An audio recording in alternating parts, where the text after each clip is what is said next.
So for brushing with Quinn, I really like to use my slicker brush. I have a mat cutter. He gets a couple of mats in behind his ears. And then I just also have my comb, which I like for loose undercoat.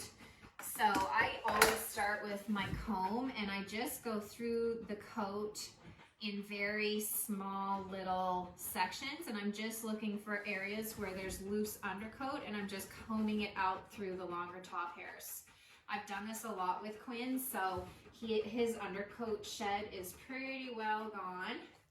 He was very nicely groomed when he arrived anyway. He didn't really have very much undercoat, winter undercoat left to come out.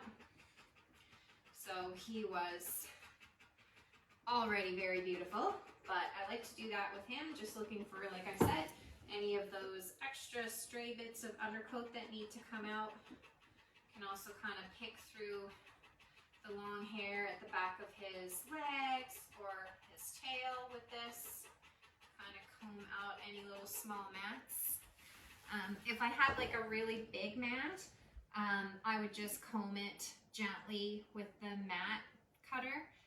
And that just kind of breaks the mat up and then allows you to comb it out with, I use the slicker brush after, comb the pieces out with the slicker brush so that like you're not going in there and having to like cut with a bunch of scissors. Sometimes you do if mats are bad enough, but I like to avoid that if possible. Make sure that it's looking nice and natural and beautiful. And then with my slicker brush at the end, I just like to kind of go over the whole coat and get any of those loose top hairs. Quinn has a really fun coat to brush. It is so long and fluffy and luxurious. Nope. So as I was brushing him, hopefully the camera caught that, but he started to mouth and like natter on my leg. So that's him.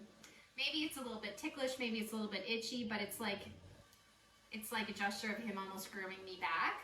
I don't want that. I don't need him to groom me, so that's something we're definitely going to disagree with. So I corrected that when I said no. I added some e-collar information just to let him know, like, I can handle my own grooming. But there, buddy, you just sit there and relax and enjoy the spa treatment.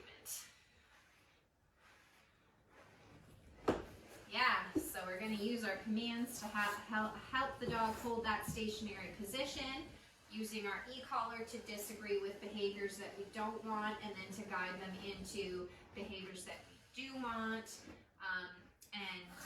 We just kind of go through our grooming needs very matter-of-factly and comfortably, making sure that we're being firm but fair as always, and making our boy here look even more gorgeous than he already does.